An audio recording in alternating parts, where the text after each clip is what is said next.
बिस्मिल्लाहिर्रहमानिर्रहीम। हम मशकूर हैं सिंध हाई कोर्ट के कि उन्होंने हमें तफसील से सुना और उसके बाद लाहौर हाई कोर्ट की तरह हमारी पटिशन डिसमिस नहीं हुई हैं, बल्कि ECP को डायरेक्शंस के साथ डिस्पोज ऑफ हुई हैं। ECP को डायरेक्शंस ये दी गई हैं कि जो हमने पटिशन्स आज अदालत में समाअत के लिए लगाई हुई थी उन सबको तसव्वुर किया जाए कि वो इलेक्शन कमीशन के सामने हमारी रिप्रेजेंटेशन है, वो इलेक्शन कमीशन के सामने हमारी कंप्लेंट्स हैं। हमने गुज़िश्ता रोज़ वैसे भी इन तमाम तर पटिशन्स और कंप्लेंट्स की कॉपी ECP को जमा करा दी थी और साथ ही उनको ईमेल भी कर दी थी।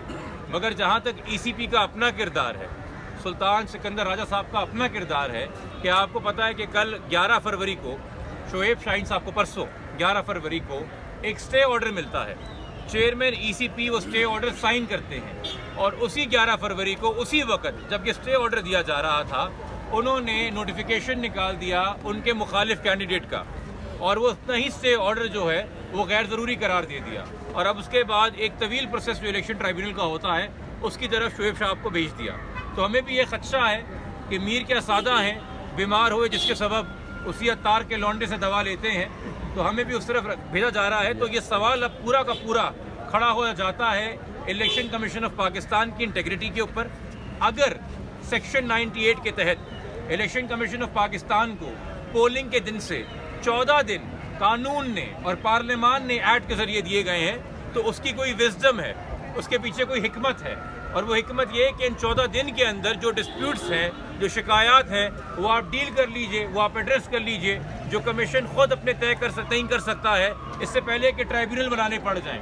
तो हमारी उम्मीद तो ये है कि जो हमारी आज पिटिशंस गई हैं इनको पहले सुना जाएगा, इनको एड्रेस किया जाएगा और उसके बाद कोई नोटिफिकेशन निकाला जाएगा। मगर हम बार बार क्यों कह रहे हैं कि ये इलेक्शन कमीशन जो है बदयांती पे काम कर रहा है? हम बार बार क्यों कह रहे हैं कि इस इलेक्शन कमीशन पे हमें भरोसा नहीं है? और हम बार बार क्यों कह रहे हैं कि माजरत के साथ सिकंदर सुल्तान राजा साहब की इंटेग्रिटी पे सवाल उठ रहा है, चूँकि कल इस मुअज़्ज़ज़ अदालत ने, इस सिंध हाई कोर्ट ने सख्त अल्फाज में तंबी की थी और कहा था ECP को कि ओवर स्मार्ट मत होइएगा, फैसला निकालिएगा, सोल्यूशन निकालिएगा, ये मत कीजिएगा कि उजलत में नोटिफिकेशन निकालें। और हमें सुबह पता चला कि एक ऐसे उम्मीदवार हलीम आदिल शेख साहब जिनकी अली ताहिर साहब नुमाइंदगी कर रहे थे, उनके मुखालिफ कैंडिडेट का कल रात ही नोटिफिकेशन निकाल दिया गया, यानी कि NA 238 का, यानी कि कहने के बावजूद हाई कोर्ट के ECP ने इकदाम किया। अब हाई कोर्ट जो है उसका दायरा-ए-कार या उसके इख्तियारात पाबंद है आइन के, तो उन्होंने दोबारा से भरोसा किया है ECP के ऊपर। हमें ECP को लेकर खदशात हैं। हम इस उम्मीद के साथ कि ECP अपने दामन पे लगे दाग धोएगी, ECP इस 2024 के इलेक्शन को और मुतनाज़ा नहीं होने देगी और ECP यहाँ जो 30 के करीब उम्मीदवार हैं उनकी दादरसी करके, सुनवाई करके, फैसला देने के बाद ही कोई नोटिफिकेशन निकालेगी। इस्लामाबाद जाएंगे और उनके सामने पेश होंगे, हर दरवाज़ा खटखटाएंगे जो कानून और आइन के तहत हमें दिया गया है। ये बता दें कि आप जिस हल्के से हारे हैं, क्या आपने उसमें दरख्वास्त लगाई है या आपने नतीजा तस्लीम कर लिया? दूसरा मुझे ये बताइएगा, कानूनी तरीक़ेकार यही है कि पहले इलेक्शन कमीशन ये सारे सबकी रिकॉर्डिंग खराब हुई, तो आप लोग बराह रास्त क्यों हाई कोर्ट आ गए? यही बार बार हाई कोर्ट के जस्टिस भी यही तंबी कर रहे थे। नहीं जी, हाई कोर्ट के जस्टिस बार बार ये तंबी नहीं कर रहे थे। मसला ये कि अदालत में शोर इतना हो रहा होता है कि जज साहब क्या कह रहे हैं शायद लोगों को उसमें सुनाई नहीं देता। पहली बात यह है कि मेरे हल्के में जहाँ से मैंने कंटेस्ट किया, मैं अपने इलेक्शन के नताइज लेके नहीं आया हूँ। मेरे इलेक्शन से जो मेरे मुताबिक और बतौर कैंडिडेट जो मेरे पास फॉर्म 45 आए थे, NA के ऊपर भी चूँकि मैं कैंडिडेट था, जो उम्मीदवार जीते हैं वो PTI के खुर्रम शेर जमान है, इसमें मुझे तो कोई दो राय नहीं है। और खुर्रम साहब के वकील आज अदालत के अंदर मौजूद थे और उन्होंने उनकी रिप्रेजेंटेशन की है। मैं आफ्ताब जहांगीर साहब की नुमाइंदगी कर रहा हूँ। दूसरी बात यह है कि इलेक्शन ट्राइब्यूनल बनता है रिटर्न कैंडिडेट के नोटिफिकेशन के बाद। जब तक वो नोटिफिकेशन नहीं आए इलेक्शन कमीशन खुद कंप्लेंट सुनता है। तो आप सबकी इत्तला के लिए अर्ज है कि 9 फरवरी को ही इन तमाम उम्मीदवारों ने इलेक्शन कमीशन को अपनी कंप्लेंट भेज दी थी और RO का तो ये हाल था कि RO के दफ्तर में हमें घुसने नहीं दिया जा रहा था रिसीविंग के लिए। तो 9 तारीख को ही सबसे TCS हो गई थी। अब जब 9 तारीख गुजर जाए, 10 तारीख गुजर जाए और 11 तारीख गुजर जाए और आपको इलेक्शन कमीशन आपकी कंप्लेंट का जवाब ना दे, तो 12 तारीख को हाई कोर्ट आने के अलावा हमारे पास कोई चारा नहीं बचा था।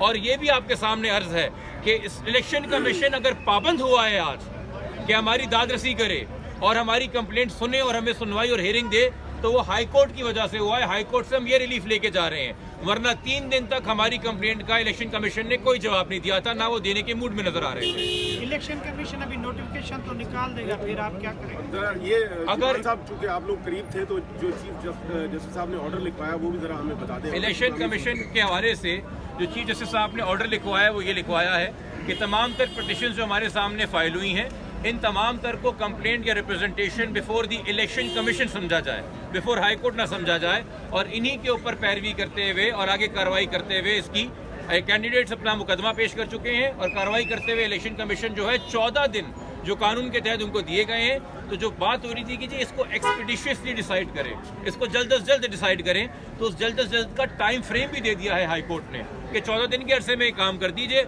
और उसके बाद भी अगर कोई शिकायत होती है तो फिर इलेक्शन ट्राइब्यूनल से रुजू किया जाएगा। अगर नोटिफिकेशन निकाल देते हैं तो फिर क्या करेंगे? अगर इलेक्शन का नोटिफिकेशन निकल जाता है किसी रिटर्न कैंडिडेट का, तो हम यहीं कराची में आपको नजर आएंगे इलेक्शन ट्राइब्यूनल के सामने, क्योंकि रिटर्न कैंडिडेट का नोटिफिकेशन निकलने के बाद इलेक्शन कमीशन के अपने इख्तियारात खत्म हो जाते हैं और इलेक्शन ट्राइब्यूनल के इख्तियारात शुरू हो जाते हैं। Thank you sir, thank you. बहुत शुक्रिया। आपसे बात करें साहब। कि ये सिंध की सबसे बड़ी अदालत है, Karachi high court, Sindh high court, और चीफ जस्टिस साहब के सामने हमने अपना मुकदमा रखा। चीफ जस्टिस साहब ने जिस तरह हमारे साथ ट्रीट किया उसमें कुछ हमें उम्मीद का किरण भी नज़र आई, लेकिन मायूसी बहुत ज़्यादा थी। हम इनके पास सिर्फ ये आए थे कि जी आप इनको बुलाएं, आरओ को हमारे सामने, जो 10 तारीख को डायरी नंबर के साथ मैंने एप्लीकेशन लगाई थी उसके मुताबिक मेरा फैसला किया जाए कि मेरा इलेक्शन सही हुआ है या गलत हुआ है, काउंटिंग सही हुई है या गलत हुई है, फॉर्म 45 सही है या गलत है, इसके मुताबिक फैसला सुनाया जाए। लेकिन वहाँ से तो कोई जवाब नहीं आया। आप लोगों के लोग वहाँ मौजूद थे इलेक्शन कमीशन या आरओ के ऑफिस में। मैं 24 घंटे बैठा रहा। मेरे पास वो एसएसपी गवाह है, मेरे पास वो एसएचओस गवाह है, मेरे पास वो कर्नल राजा जहांगीर गवाह है कि जो हमें अंदर नहीं जाने दे रहा था। ये मेरा राइट था कि मैं एज ए कैंडिडेट जाके आरओ से कहूँ कि जी आप मुझे रिजल्ट बताएं, लेकिन फॉर्म 45 के हवाले से वो नहीं बताया गया। कंसोलिडेट करने के लिए वो बकायदा एक वो नोटिस लगाते हैं कि जी आप कल आ जाएं, आप सारे उम्मीदवार आए, आपके सामने फैसला सुनाया जाएगा। कुछ भी नहीं किया गया, डायरेक्ट यहाँ पर पहुँचा दिया गया हमें। बल्कि यहाँ तो हम पहुँचे, लेकिन जिनको जिताया गया उनको घरों में बेडरूमों के अंदर दे दिया गया कि ये लो जी तुम खुश हो जाओ, आज की रात तुम बड़ी खुशियों के साथ मनाओ क्योंकि तुम जीत चुके हो।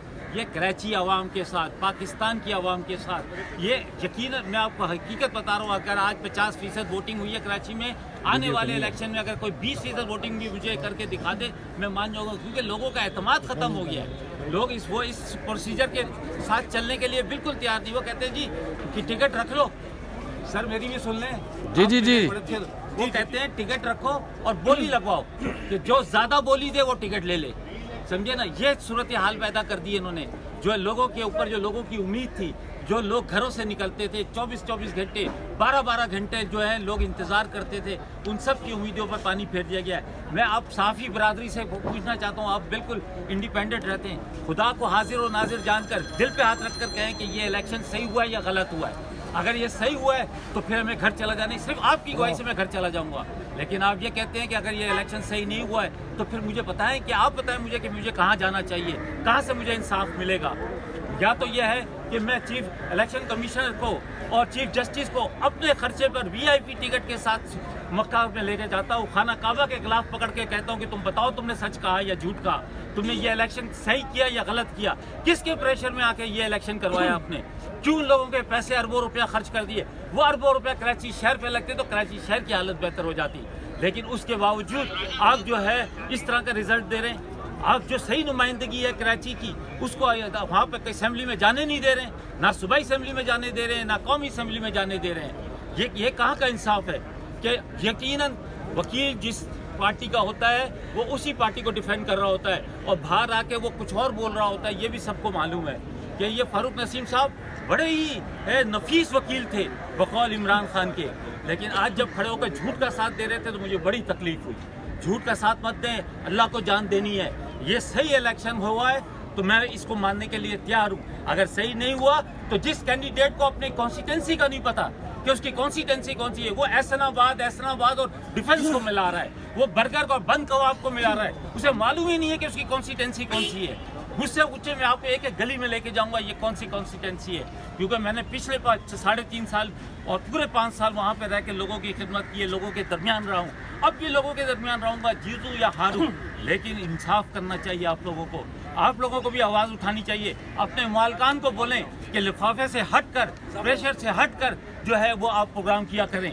लेकिन ऐसा नहीं हो सकता कि आप कुछ और बेचते हैं, वो कुछ और सुना रहा होता है। तो इसलिए मैं आप लोगों से दरख्वास्त करूँगा कि आप लोगों के ऊपर भी जिम्मेदारी है, मैं आप सबका भी गिरबान पकड़ूंगा क़यामत के दिन कि आपने सही रिपोर्टिंग की या नहीं की। बहुत शुक्रिया सर।